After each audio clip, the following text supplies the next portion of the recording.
Halo, perkenalkan nama saya Alfian Priambodo dari kelas 3D jurusan D4 Sistem Kelistrikan. Ya, pada kesempatan kali ini saya akan menjelaskan tentang metering dan kontrol sistem tenaga listrik pada control center.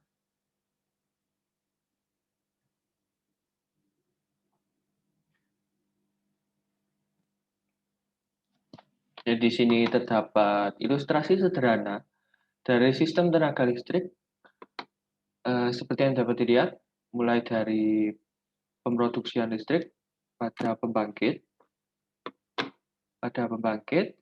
ya, di mana listrik diproduksi oleh generator dan dihasilkan oleh generator, dinaikkan tegangannya oleh strafo step up ke 160 kV.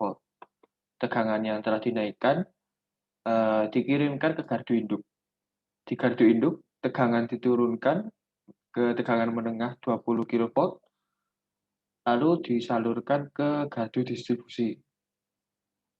Di gardu distribusi, tegangan diturunkan kembali menjadi 220 volt sebelum dikirimkan ke pelanggan. Ya, di sini ada control center, di mana control center ini terhubung dengan RTU pada setiap gardu pendistribusian tenaga listrik. Ya, control center di sini dapat memantau data sistem tenaga listrik secara real time. Selanjutnya, saya akan menyinggung sedikit tentang SCADA. Jadi, apa itu SCADA? SCADA atau Supervisory Control dan Data Acquisition adalah sebuah sistem yang dirancang untuk pengendalian dan pengambilan data dalam pengawasan operator atau manusia. Dalam sistem SCADA ini ada beberapa bagian, seperti Remote Terminal Unit atau RTU, sistem komunikasi, dan master station. RTU atau Remote Terminal Unit adalah subsistem dari SCADA yang berfungsi sebagai terminal-terminal dari hasil pengukuran, pengendalian, pemantauan status, dan lain-lain. Di sini, sedangkan sistem komunikasi merupakan sebuah cara untuk mengomunikasikan data dari RTU menuju MTU. Jika RTU yang terletak jauh dari MTU, sistem komunikasi biasanya menggunakan radio. Di sini selanjutnya ada master station atau MTU. Master station ini merupakan sebuah sistem komputer yang bertugas untuk memberikan data kepada MI dari RTU. MTU ini juga bertugas untuk mengambil data dari tiap-tiap RTU untuk diterjemahkan dan diberikan ke HMI. Sistem pengambilan data dari tiap-tiap RTU itu disebut polling. Terkadang juga MTU dan HMI dapat dijadikan satu bagian. Kenapa ini dapat terjadi? Ketika MTU dan HMI menggunakan komputer yang sama. Jadi sistemnya langsung terintegrasi. Lalu selanjutnya ada control center. Control center adalah pusat pengontoran dan kontrol data pada sistem operasi. Jadi di control center ini pusat tempat kendali sistem tenaga listrik. Pada control center terhadap sebuah atau beberapa human machine interface berupa monitor atau layar besar. Seperti yang dapat dilihat sini, ada beberapa monitor yang menampilkan diagram-diagram jaringan tenaga listrik. Diagram ini juga dapat menampilkan dan memperlihatkan kondisi proses di lapangan atau keadaan peralatan yang terintegrasi dengan sistem SCADA. Di dalam control center ini terdapat seorang dispatcher. Dia dapat melakukan perintah jarak jauh atau remote controlling terhadap peralatan yang diawasi maupun mengambil data yang diperlukan. Misalnya, jika ada sebuah gangguan atau error pada suatu titik jaringan tenaga listrik. Dispenser jika diperlukan dapat melakukan kendali jarak jauh dengan cara menutup atau membuka CB atau circuit breaker pada suatu switch ya.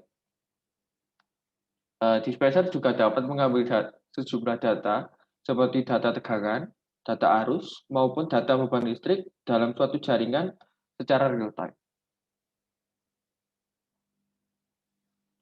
Selanjutnya ada gambar ilustrasi dari control center.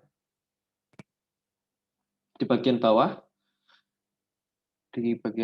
ada by control level. By control level terdiri dari equipment yang dalam kotak-kotak ini seperti rack crosser, busbar, temperatur, OLTC, kapasitor, motor. Di sini dapat dimonitoring oleh RTU. Data yang telah dimonitoring oleh RTU kemudian dihubungkan oleh gateway menuju Modbus plus network dan disalurkan ke bagian atas yaitu operator workstation level. Data yang telah dikirim dapat kemudian ditampilkan melalui monitor. Di sini juga dapat dilihat terdapat 2 komputer yang terintegrasi dengan sistem. Jadi kenapa ada 2? Ini biasanya ditujukan ketika komputer utama mengalami kerusakan atau gangguan, jadi komputer cadangan dapat mengambil alih sistem operasi. Di sini juga terdapat hard copy printer yang dapat digunakan untuk mencetak data yang telah terekam. Di sini juga ada gateway yang menghubungkan ke dispensing center. Apa itu dispensing center? Di sini dispensing center ini adalah pusat data. Jadi dispensing center berfungsi untuk menyimpan data yang telah terekam oleh RTU tadi yang yang merekam equipment, data dari equipment. Jadi data-data itu semua nanti terupload ke dispensing center. Jadi melalui Modbus ini langsung dapat terekam secara otomatis, secara real time ke dalam server. Ini ada flow chart dari control center tadi. Saya buat lebih simpelnya. Jadi dari equipment, data yang telah terekam di equipment oleh RTU, kemudian dikirimkan ke HMI atau Human Machine Interface, kemudian data diolah dan ditampilkan sehingga dapat diterima atau terbaca oleh dispenser atau operator. Lalu selanjutnya ada penempatan metering. Di sini penempatan metering biasanya terdapat di sisi terima pada gardu induk atau sisi incoming dan outgoing pada kubikel.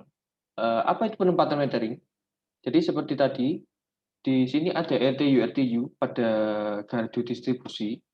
Jadi penempatan metering itu seperti penempatan alat untuk mengambil datanya. Jadi alatnya itu biasanya dipasang di sisi terima pada gardu induk atau pada kubikel. Di sini selanjutnya ada beberapa alat bantu metering. Jadi penggunaan alat metering ini tidak dapat langsung dipasang begitu saja. Karena itu diperlukan alat bantu metering. Di sini alat bantu yang saya berikan contoh ada current transformer atau transformator arus, lalu low voltage current transformer. Jadi alat bantu ini berfungsi untuk mengamankan alat metering dengan cara menurunkan besar arus yang masuk ke dalam alat metering. Jadi ketika arusnya lebih kecil, alat metering tidak langsung terkena arus tinggi dari jaringan. Kemudian ini ada alat metering yang digunakan yaitu dari merek Schneider PM3255. Jadi alat ukur ini kenapa dipilih? Karena dapat melakukan pengukuran secara lengkap seperti pengukuran arus, pengukuran tegangan, faktor daya, dan juga dapat mengukur harmonisa.